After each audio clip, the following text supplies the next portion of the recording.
Hello! Ani-ana pod ko karon magluluto ng budbod.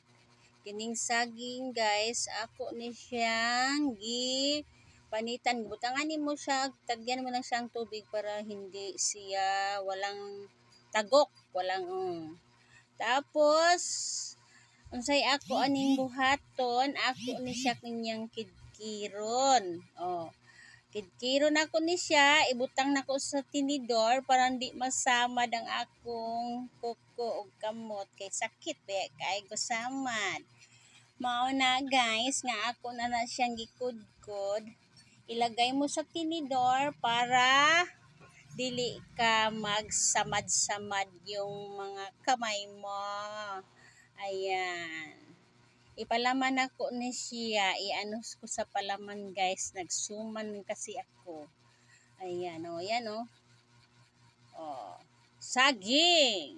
Kung marami kayong saging, ganito rin kaya kasi masarap yan At saka yung ibabaw, balanghoy. Pero yung balanghoy, kamuting kahoy ko guys, konti lang. Kasi yung iba, lantana, daot na dito, nahuros na lang. Agoy, ang hirap po talaga magkudkod na ikaw lang mag-isa, walang tuwang. Kudkurin mo ng mabuti para man. Tapos, ilagay mo ang palaman dyan sa ibabaw.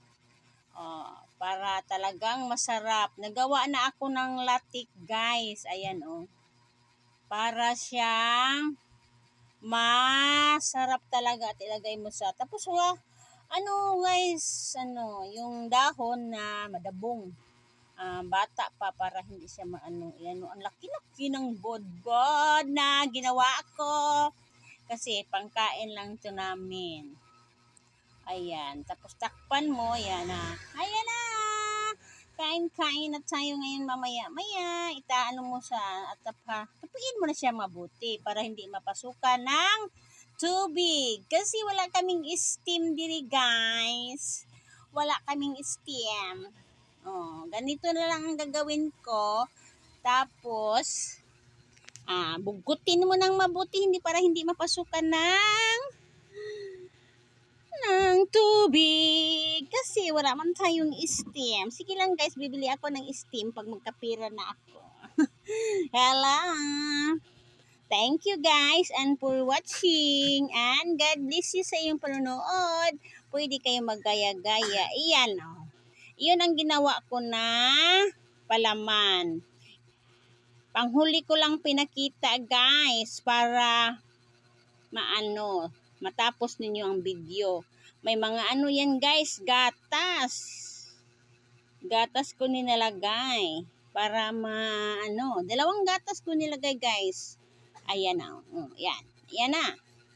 Pasok na yung saging na kinudkod ko. At saka halu-haluin mo gunting concert na para malapot talaga. Sa sobrang lapot guys, tapang pumutok.